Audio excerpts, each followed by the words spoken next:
उत्तर प्रदेश में एनकाउंटर्स को लेकर लगातार सियासत जारी है। समाजवादी पार्टी की तरफ से पिछले दिनों मंगेश यादव की एनकाउंटर में हुई मौत के बाद राज्य सरकार पर आरोप लगाया गया कि सरकार जाति देखकर एनकाउंटर कर रही है। वहीं आज हुए दूसरे आरोपी के एनकाउंटर में मौत के बाद समाजवादी पार्टी ने यू टर्न लिया और कहा कि भारतीय जनता पार्टी की सरकार एनकाउंटर्स पर सियासत कर रही है और जो आंकड़े जारी हुए हैं उसकी सूची अगर देखी जाए तो स्पष्ट हो जाएगा किस जाति किस धर्म के लोगों की मौत हुई है। तमाम सारे लोग हमसे बात करेंगे कि मुख्यमंत्री योगी आदित्यनाथ की तरफ से जो एनकाउंटर्स की पॉलिसी है कितना सही है, अपराधियों पर सरकार नकेल कस रही है, लॉ एंड ऑर्डर ठीक करने की बात हो रही है, क्या कहोगे? देखिए, योगी जी बहुत बढ़िया काम कर रहे हैं, चूँकि उनकी पॉलिसी है काउंटर करना और कराना।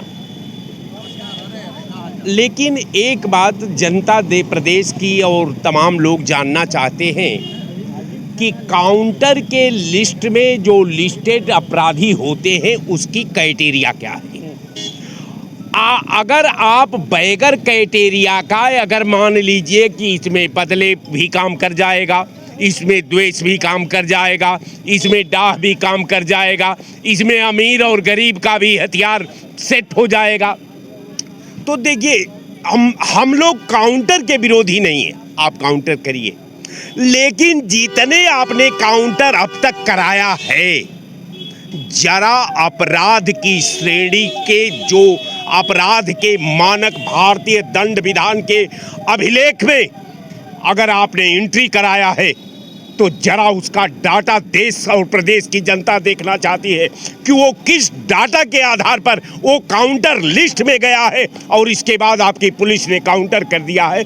मैं ज़्यादा तो नहीं, लेकिन इतना ज़रूर मैं कह सकता हूँ कि ये पुलिस जो है कानून की विधा के साथ खेल रही है, ये मानवता के साथ खेल रही है, ये इंसानियत के साथ खेल रही है। और हम समझते हैं कि उत्तर प्रदेश की जनमानस के साथ खिलवाड़ कर रही है। जिसको चाहती है उसको 4 दिन पहले, 5 दिन पहले, 10 दिन पहले ये पुलिस उठाती है और इसके बाद 10 दिन आपने क्या पूछताछ की, ये तो आपने सार्वजनिक नहीं किया। आपने उठाया, उसके परिवार में ले आया मौके पर। आपकी पुलिस जो है इतना स्पेशलिस्ट है काउंटर की कि हवाई चप्पल पहन करके मुलजिम को, अपराधी को गोली मार दे रही है। अब हमको तो बड़ी हैरत होती है कि काउंटर का डाटा का अवलोकन करिए, जब से एकदम आज़ादी से लेकर के अब तक आज तक पहली घटना मैंने देखा जो वीडियो के क्लिप में मुझको मिली कि आपकी पुलिस हवाई चप्पल पहन करके काउंटर कर रही है। आज तक हमने नहीं देखा। अब रह गया सवाल कि अपराधी आप किसी को बना सकते हैं, इसलिए कि आप ही घाव किए हैं और आप ही कातिल हैं। लेकिन उसमें जो एनकाउंटर्स का स्केच पुलिस ने जारी किया था सीसीटीवी में, उसमें तो तमाम सारे लोगों के स्केच लगातार हैं, FIR है, मुकदमे दर्ज हुआ है।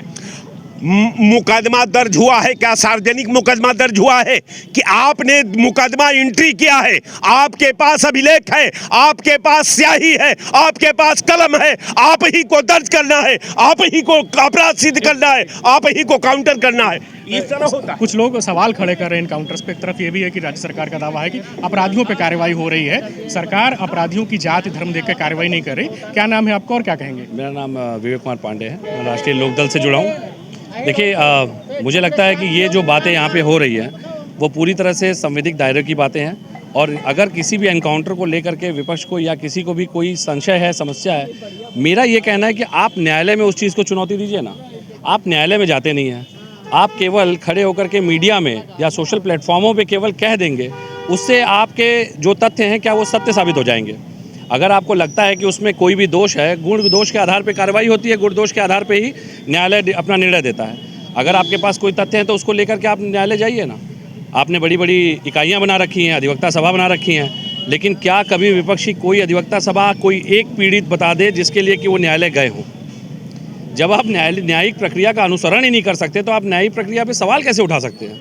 सबसे बड़ी बात। दूसरी बात पे मैं एक जवाब जरूर दूंगा। एनकाउंटर की बात अभी ये कह रहे थे कि जब से भारत आज़ाद हुआ, बाटला हाउस का नाम तो आज भी आता है, बिल्कुल आता है। तो ऐसे बहुत सारे एनकाउंटर हैं जिनकी कि अगर वास्तव में बात होने लगे तो ये परंपरा या ये कार्यप्रणाली जो है, ये कहीं ना कहीं तो जो रेगुलेशन है, जो जिन कानूनों को बदला गया, उन कानूनों को बदलने का जो तात्पर्य था वो यही था कि पारदर्शिता पूरी तरीके से दिखाई जा सके। क्या कारण था कि आप इतने साल तक सत्ता में रहे, उसके बाद भी आप उन्हीं अंग्रेजी लचर कानूनों के माध्यम से संचालन कर रहे थे। बल्कि मैं तो ये कहूँगा कि देखिए, हो सकता है आने वाले समय में 1861 का जो अंग्रेजी पुलिस कानून है, जिस एक्ट को लेकर के सबको इतनी समस्या है, उसको भी बदलना चाहिए। मैं तो इस बात का समर्थक हूँ, क्योंकि मॉडल पुलिस एक्ट 2006 को सुप्रीम कोर्ट ने निर्णित कर रखा है। अब उसको लागू करने की आवश्यकता है, ताकि पारदर्शिता और अच्छे तरीके से बीएनएस के माध्यम में भी दिखाई दे। अन्यथा बीएनएस के जो उद्देश्य हैं नए कानूनों के, वो सफल नहीं होंगे ना। लेकिन मेरा ये ज़रूर कहना है कि जैसे अभी कई तथ्य आ गए, एनकाउंटर पे सवाल उठ गए। भाई, अपराधी जब अपराध करता है तो ये थोड़ा सा, अगर उसका मुझे लगता है इस तरीके से उसकी काउंसलिंग होती ना, तो वो अपराध नहीं करता। यहाँ तो अपराध भी जातियों के आधार पे डिफाइन किया जा रहा है। और मुझे लगता है अगर यहाँ पे खड़े कोई भी व्यक्ति के ऊपर कोई अगर यहाँ पे निकाल के तमंचा सटा देगा, तो वो क्या करेगा? वो या तो अपना डिफेंस लेगा, या तो वो खड़ा हो जाएगा कि गांधी जी की तरह एक गाल पे दूसरा गाल आगे करके बोलेगा मुझे भी दूसरी। अपराधी का अपराध देखकर कार्रवाई होती है, आपका कहना है। आप क्या कहोगे जो सरकार, राज्य सरकार की एसटीएफ है या अन्य पुलिस की तरफ से कार्रवाई हो रही है, उसको कितना न्याय संगत मानते हैं आप लोग? हमारे छोटे भाई ने कहा कि ये क्या अंग्रेजों वाले कानून हैं, तो सही बात है। शुद्ध देशी कानून, बाबा बुलडोजर एक्ट के तहत अब ऐसी ही कार्रवाई बददस्तूर विकास दुबे से लेकर आज तक जारी है। इन्होंने कहा कि सवाल क्यों नहीं करते, आप कचहरी कोर्ट नहीं जाते। पहले तो आप हमारे बंदे को मार देते हो, फिर हम कचहरी जाएंगे, कचहरी जाने से वो बंदा जिंदा हो जाएगा। बुलडोजर की कार्रवाई, बुलडोजर की कार्रवाई तो गरीब आदमियों पे नहीं हो रही ना, जो अपराधी हैं, माफिया हैं, उनकी अवैध संपत्ति है, अवैध प्रॉपर्टी, उस पर कार्रवाई हो रही है। गरीब हो, अमीर हो, गुंडा हो, बदमाश हो, न्यायालय बंद कर दीजिए ना। कोर्ट कचहरियाँ, वकील, जज, पुलिस वाले सबको कहिए घर में बैठे, तनख्वाह बैठे बैठाए देते रहेंगे। अब हम चलाएंगे शुद्ध देसी एक्ट, बाबा एक्ट, बुलडोजर एक्ट, और उसके तहत की कार्रवाई होगी।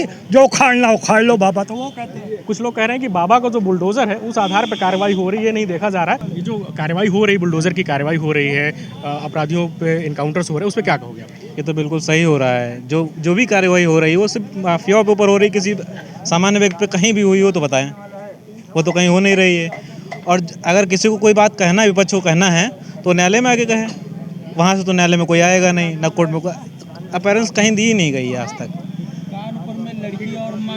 कह रहे हैं कि न्यायालय में लोग नहीं आ रहे हैं, जो कार्रवाई हो रही है वो सही है। समाजवादी पार्टी की तरफ से जाति पर सवाल उठाए जा रहे हैं। आज अनुज प्रताप सिंह थे, जो अमेठी के रहने वाले थे, आरोपी है, उसकी मौत हुई है। क्या कहेंगे आप? माननीय मुख्यमंत्री जी का ये जो इनकाउंटर वाला प्रोग्राम चल रहा है, पहले तो कानूनी राय लेनी चाहिए। और एसटीएफ और पुलिस विभाग को सबसे बड़ा दुखदाई ये है कि घर से उठा के 2-3 दिन बाद इनकाउंटर दिखाते हैं, ये गलत है। और इससे जो है आम जनमानस में बहुत ही दहशत है कि किसी भी व्यक्ति को कोई मजबूत आदमी पुलिस विभाग से मिलकर इनकाउंटर करा सकता है। चूँकि राजनीतिक हत्याएं होती हैं, पड़ोसी के हत्या करवाने पर तुल जाता है, तो इस तरह से वो बचने का उपाय सोच लेगा। और अब सबसे बड़ी बात, एक अपराधी मारते हैं और दूसरा भागने में सफल रहा। जब आप पूरा काम्बिंग करके वो काम करते हैं और आप जब जाते हैं तो ज़्यादातर लोगों को बुलेट प्रूफ में जाना चाहिए पुलिस विभाग के, लेकिन वो काम नहीं करते हैं। वो ऐसा करते हैं कि घर से उठा ले जाएंगे 2 दिन 4 दिन पहले, उसके बाद उसको तमंचा देंगे, उसको मोटरसाइकिल देंगे, उसको कोई बैग देंगे, जो भी मिला या चांदी सोना जो भी मिला, कुछ दिखा के उसका इनकाउंटर करते हैं। इससे जनता में दहशत है कि किसी भी व्यक्ति को, कोई उभरता लड़का भी अगर पढ़ने में अच्छा है, IAS IPS की तैयारी कर रहा है, PCS PPS की तैयारी कर रहा है, और पड़ोसी कोई दबंग है, केवल धन पशु है, धन है उसके पास, तो सोचेगा ये हो जाएगा तो बढ़ जाएगा, तो उसको इस तरह से कांड करवाने की कोशिश करेगा। नेतागिरी में हम लोग जैसे हैं, सामाजिक हैं, हम लोग आज बोल रहे हैं, कल किसी के दिमाग में चढ़ा कि कल ये भी हो सकता है कि उम्मीदवार बनने की कोशिश करे, तो तीसरा व्यक्ति उधर से करके और पुलिस विभाग या STF से मिलकर इनकाउंटर कराएगा, कहेगा एक अपराधी मारा गया, दूसरा अपराधी भागने में सफल रहा। तो इस तरह का जो होता है, इससे जनता में दहशत है। न्यायप्रिय होना चाहिए, सोच समझ के होना चाहिए। अगर वास्तव में अपराधी है तो अपराधी अगर आमने सामने मिल गया ठीक है, इनकाउंटर करिए, लेकिन घर से उठा के ले जाके 2 दिन अपने कस्टडी में रखते हैं तो कहाँ से असलहा आता है, कहाँ से मोटरसाइकिल आती है, कहाँ से अन्य सामान आता है, ये संशय का विषय है। जनता बहुत सांसत में है, वो सोचती है कभी भी किसी का भी अगर किसी के विरोध में बोला तो इनकाउंटर कराया जा सकता है। इसलिए मैं आदरणीय योगी जी से, माननीय मुख्यमंत्री जी से अनुरोध करूंगा कि आप संत और महंत और न्यायप्रिय मुख्यमंत्री हैं तो इस पे जो है एसटीएफ और पुलिस विभाग को बेलगाम मत छोड़िए। आपका कहना है कि जनता दहशत में है, जनता के ऊपर तो कोई कार्रवाई हो नहीं रही, जिसके खिलाफ मुकदमे हैं उसके खिलाफ कार्रवाई हो रही है, एनकाउंटर्स हो रहे हैं, क्या पक्ष है आपका? मुकदमे भी फर्जी लदवाए जाते हैं लोगों के ऊपर, ठीक है। हमारे ये कहने मतलब जैसे 6 अपराधी डकैती डाला, 6 जो है अपना मुंह बंद किया था, मुखौटा लगाया था जो कि दिखाई नहीं पड़ रहा है कैमरा में, जो पुलिस ने जो है सीसीटीवी कैमरा वायरल किया। तो कैसे सिद्ध कर दिया गया कि अखिलेश यादव ने बोल दिया कि हमारा यादव जाति देख करके इन्होंने इनकाउंटर कर दिया। आवाज़ फिर जो है योगी जी ने ठाकुर का इनकाउंटर करवा दिए। तो ये क्या है, पता नहीं वो अपराध में था कि नहीं था। कैसे सिद्ध होगा? बिना न्यायालय गए गवाही हुए वो हुए, कैसे सिद्ध होगा कि आदमी अपराधी था? अपराध तो फर्जी मुकदमा, क्योंकि बाबा ने लोकसभा में बोला था कि हमको फर्जी अपराधी बनाया जा रहा है, सत्ता के द्वारा हमको फर्जी अपराधी बनाया जा रहा है, हमारे ऊपर मुकदमा लादा जा रहा है। जब ये मुख्यमंत्री जी बोल सकते हैं लोकसभा में, तो क्या आम जनता तो लोकसभा में जा नहीं सकता है? उसको आप फर्जी जो है अपराधी बना करके इनकाउंटर कर दो, ये कहाँ का नियम है हमको बताइए। इनकाउंटर जो है सबसे ज़्यादा न्याय का प्रक्रिया नहीं है। जब ये न्यायालय में जाए, गवाही गुजरे, बरामद हो, सत्यता सामने आवे, तब उसके बाद आप जो है फांसी की सजा न्यायालय देगा। आपको कोई अधिकार नहीं है कि आप आज मुख्यमंत्री हो, कल अखिलेश यादव बन जाएंगे, परसों मायावती बन जाएंगे। एनकाउंटर पे लोग सवाल खड़े कर रहे हैं, जाति पर बात हो रही है। सरकार का दावा है कि जो अपराधी हैं उनके खिलाफ कार्रवाई की जा रही है, जिनके खिलाफ मुकदमे हैं, फरार होते हैं, भागते हैं। आप गलत बोल रहे हैं, इनकाउंटर पे सवाल नहीं खड़ा हो रहा है। जब अतीक अहमद की पुलिस कस्टडी में इनकाउंटर हुआ था, चाहे अपराधी मारे पुलिस की कस्टडी में मारा गया है तो वो पुलिस की जिम्मेदारी थी, तब सवाल नहीं खड़ा हुआ। मंगेश यादव का इनकाउंटर हुआ तो उनकी बिरादरी के जो नेता हैं वो सवाल खड़ा किए।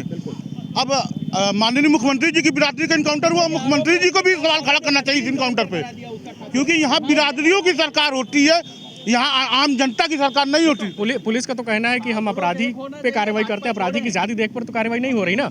अभी लिस्ट निकाल के गिनवा दूंगा, 150 के इनामी अपराधी खुलेआम मैच का उद्घाटन कर रहे हैं, लेकिन एक ही जाति के हैं सब ज़्यादातर। बाकी जो गैर जाति है या तो जनपद प्रदेश छोड़ दिए हैं या तो इनकाउंटर में मारे जा चुके हैं। ये न्याय है? मुख्यमंत्री जी कम से कम आप मुख्यमंत्री की कुर्सी पर बैठे न्याय की बात कीजिए, बिरादरी बात तो छोड़िए। आप पिछली सरकारों पर आरोप लगाते रहे, वही काम तो आप भी कर रहे हैं जो पिछली सरकार करके गई है, तो आप में उनमें फ़र्क क्या रह गया? आपका कहना है कि तमाम सारे ऐसे अपराधी हैं जिनके खिलाफ तमाम तरह के मुकदमे हैं, लेकिन उनके खिलाफ कार्रवाई नहीं हो रही है। आप क्या कहेंगे?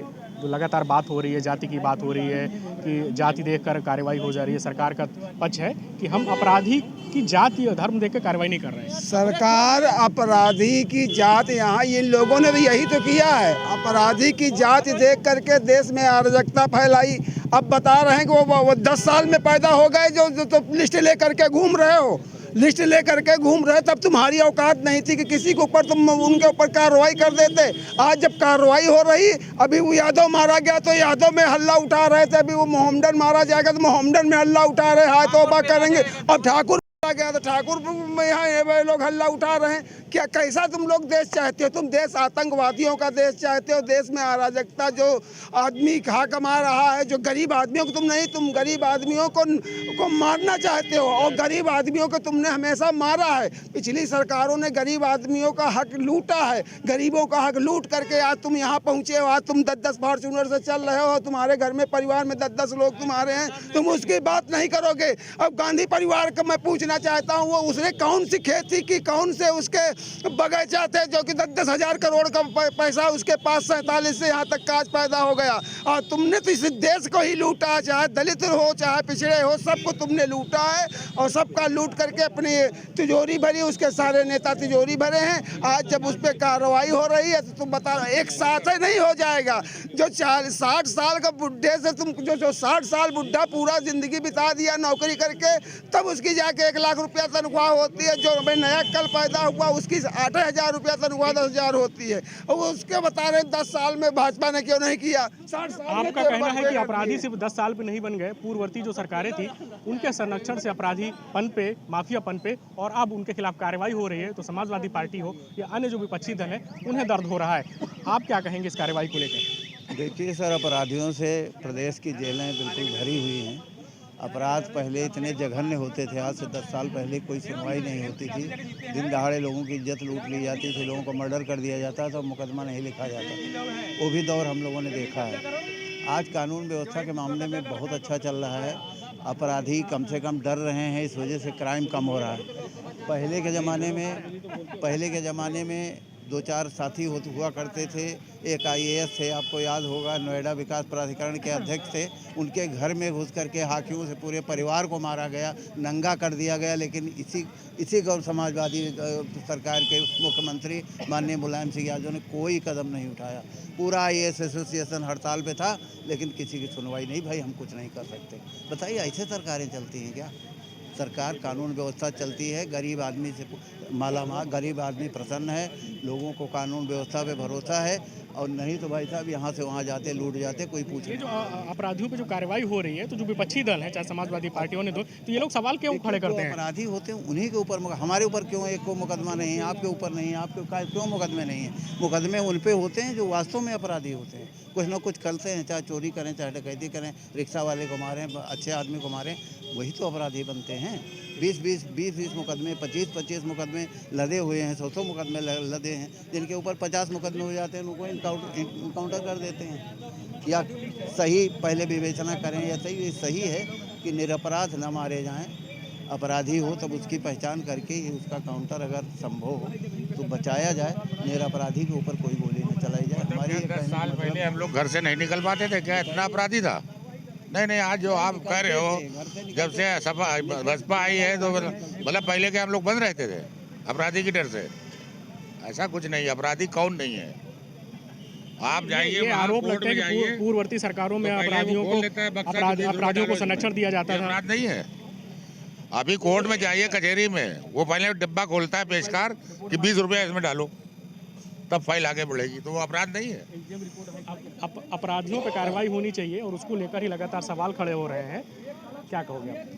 नहीं, देखिए, मैं एक बात स्पष्ट करना चाहता हूं कि अपराधियों पे कार्रवाई से उन्हीं लोगों को समस्या है जिनके राजनीति का आधार ही अपराधियों का संरक्षण, अपराधियों का समर्थन रहा है। और आज अगर किसी भी अपराध पे कार्रवाई हो रही है, किसी का एनकाउंटर हो रहा है, तो मैं तो ये सवाल पूछ रहा हूँ कि अगर आपके पास इतने तथ्य हैं तो आप जाकर के कोर्ट की प्रोसीडिंग का पार्ट क्यों नहीं बन रहे हैं? आप सड़क पे केवल कहने से, चाहे सोशल प्लेटफॉर्म पे कहने से आपको न्याय नहीं मिलेगा ना। आप कोर्ट में जाकर के चैलेंज क्यों नहीं करते? सबसे बड़ी समस्या ये है कि आज अगर किसी भी बिना जाति देखे किसी के ऊपर भी किसी भी अपराधी पे कार्रवाई हो रही है, तो वो अपराधी कहीं ना कहीं इन राजनीतिक दलों से जुड़े हैं, तो उनको समस्या होनी लाजमी है। और उससे बड़ी बात मैं एक बात कहूँ कि अगर आप इतिहास उठा करके देखेंगे, इस देश में एक IAS की, बिहार की वो जघन्य घटना भी आपको याद होगी कि एक IAS के परिवार को किस तरीके से बाकायदा उसकी धर्मपत्नी के साथ लगातार बलात्कार किया गया। सत्ता में थी सरकार, उसके बाद आज ये बात हो रही है कि अपराधियों पे कार्रवाई हो रही है। अरे ये कार्रवाइयाँ तो आपको तभी करनी चाहिए थी जब प्रशासनिक अधिकारी सुरक्षित नहीं हुआ करते थे। और आज भारत को पहले तय करना पड़ेगा, भारत की जनता को तय करना पड़ेगा कि आपको भारत एक राष्ट्र के रूप में, एशिया में, विश्व पटल पे एक अखंड राष्ट्र के रूप में देखना है, एक विश्व शक्ति के रूप में देखना है, या आपको वही भारत चाहिए जो उदारवादिता के कारण सालों साल गुलाम रहा है, ऐसे सामंतवादी शक्तियों के कारण जो गुलाम रहा है। आज आपको उदारवादिता दिखाने की आवश्यकता नहीं है। इस उदारवादिता का ही परिणाम है कि कहीं पे जूस में पेशाब मिला के पिलाया जा रहा है। धर्मस्थलों के लड्डुओं में देखिए किस तरह की क्या वस्तुएं मिलाई जा रही हैं। उसका कारण यही है कि आप जब इस तरह की नकारात्मक शक्तियों को संरक्षण देते हैं तो इनका मन बढ़ता है, इनका मनोबल बढ़ता है। तो ऐसी शक्तियों पर लगाम लगाने के लिए आवश्यक है कि कार्रवाई हो। और एक बात बड़ी स्पष्टता से कहता हूँ, अगर आप कानून व्यवस्था के रक्षक पे या किसी भी आम जनमानस पे गोली चलाएंगे तो गोली आपको सीधे पॉइंट ब्लैंक लगेगी। और गोली चलाते समय जब आप नहीं सोचते हैं कि आप गोली किसके ऊपर चला रहे हैं, तो गोली जब सामने से चलती है तो आपको भी सवाल उठाने का कोई अधिकार नहीं, वरना आपको अधिकार उस दिन था जिस दिन वो अपराधी पहली बार अपराध करने घर से निकला।